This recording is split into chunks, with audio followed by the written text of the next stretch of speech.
Thoughts and prayers go out to Evangelos Marinakis. It must be really hard supporting two football clubs that lose within the space of a few days, and not at least to the same team.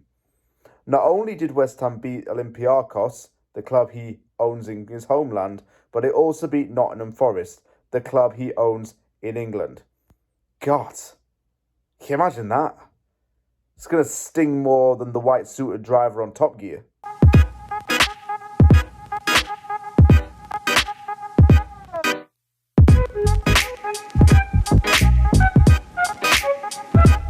It finished West Ham United 3, Nottingham Forest 2 at the London Stadium.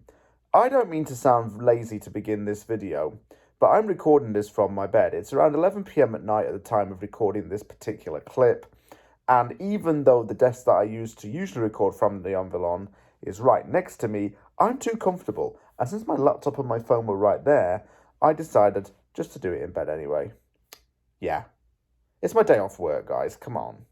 You know, I'm allowed to relax and just stop about on one day of the week. You know what I'm saying?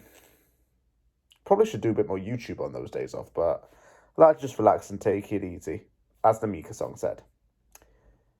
What I wasn't, though, was relaxed during this game. It was a little bit nervy. Apart from the opening 10 minutes and the last 20 minutes, there was an in-between part where West Ham was just off it completely.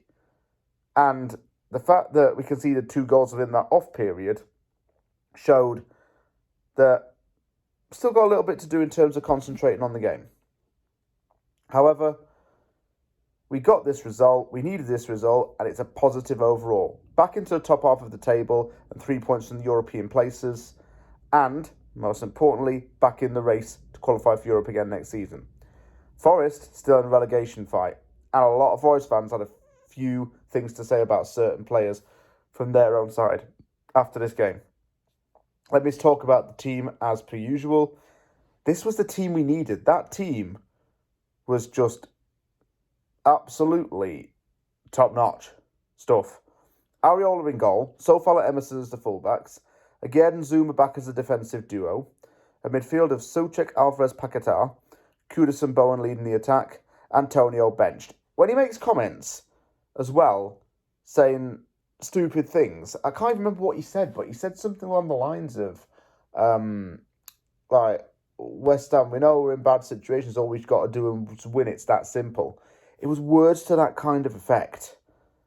It was just a really stupid thing to say and utterly absurd from him. So, if he's going to make stupid comments and not play to his full capacity, he can be benched. I think Antonio still is a useful player to come off of the bench and make an impact later on in games, but he can't start anymore. We know that. And now that he's been dropped, I don't see him getting back into the team anytime soon unless an injury occurs. We're not even 2 minutes into the game and already the deadlock is broken.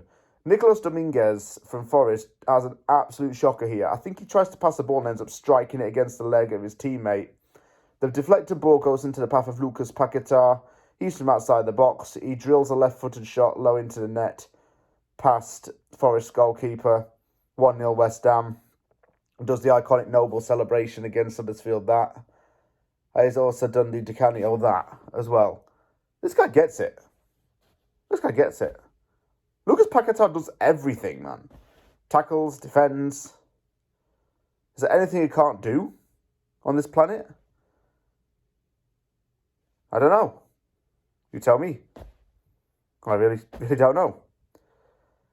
Areola then won Save of the Month. Oh yeah, he did. He won Save of the Month for last month's fantastic save against Villa, I think it was. Puck across from Forest, and then he has to do a diving save to deny a header.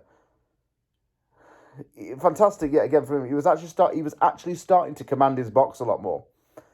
There's a good counter from West Ham where Kudus played in Paquetá for a one-on-one, but he couldn't hit it powerfully.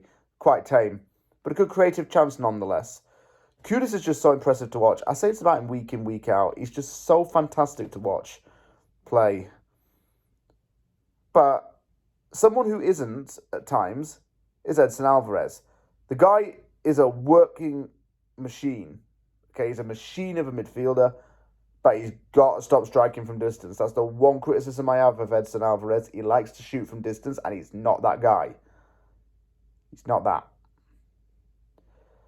1-1 came about from Taiwo Awoniyi. Shots parried into his path, and Forest equalised.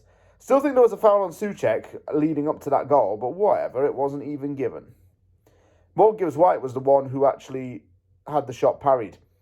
He spent a lot of time in that game trying to do what Paqueta does with the technical skill and trying to win headers, and he's not that guy. He can't do it.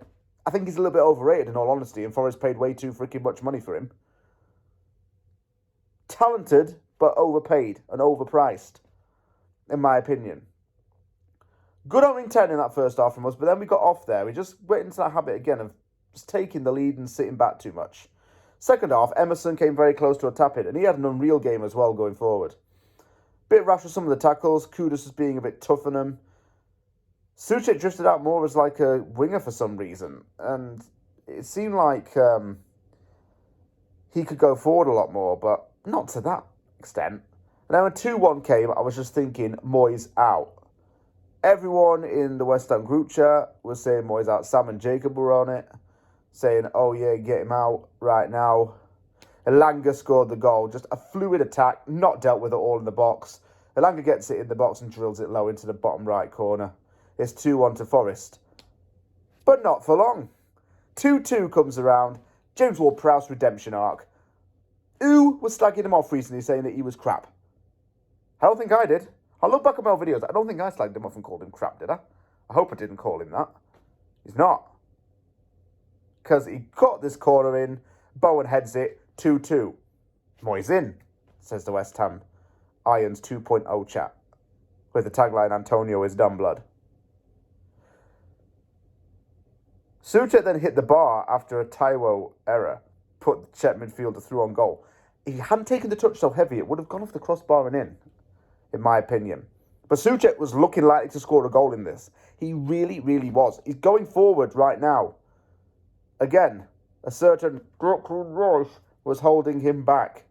And Declan Rice made it all about him and took the attention off Souček. Yeah. This isn't a shocker. At all. Then we made some changes for West Ham. Alvarez came off for Antonio. So an attacking change. And also keep Alvarez so he doesn't end up getting booked or doing something silly. Souček headed at the keeper twice then and showed some real threat. And then when it was most needed with 2 minutes of regular time left, Ward-Prowse whips in a corner from the left-hand side. Souček is challenging for the header. It's quite crowded in the box. He gets his head on it into the net. Spins around for his celebration. 3-2. Areola also saved late on to deny Origi. That man West Ham was always linked with. And Origi's actually got quite a habit of scoring against us, as does Chris Wood. But neither player did anything when they came on. Ogbonna came on for Kudus. Very late sub with Cresswell on for Paqueta.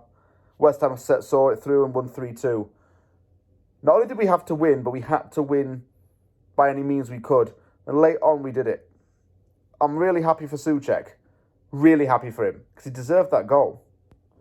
Ward-Prowse is back. Don't slag him off. Who was slagging off Ward-Prowse? Really?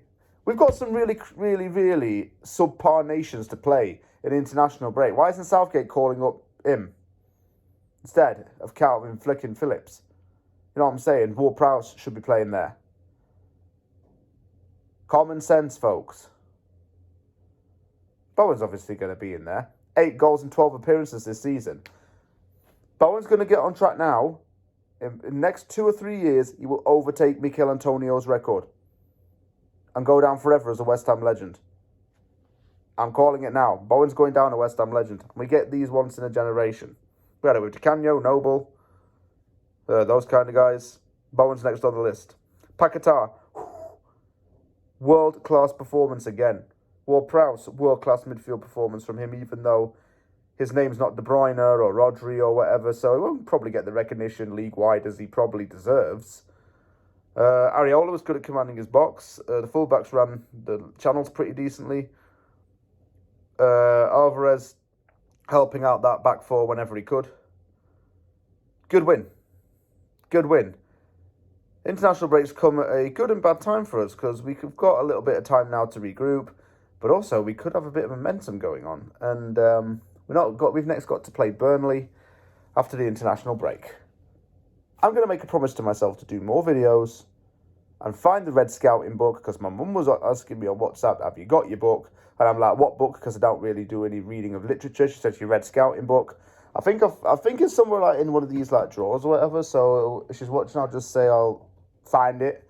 I might have to go to Walmart and get a new one, but I might do a bit of that actually over the international break, because I've already got my list of ballers that I'm conceptualizing. That's going to be coming up in the next video. I can't wait to share that with you all. Enjoy the win. Enjoy the rest of your week, Hammers. See you back after the international break.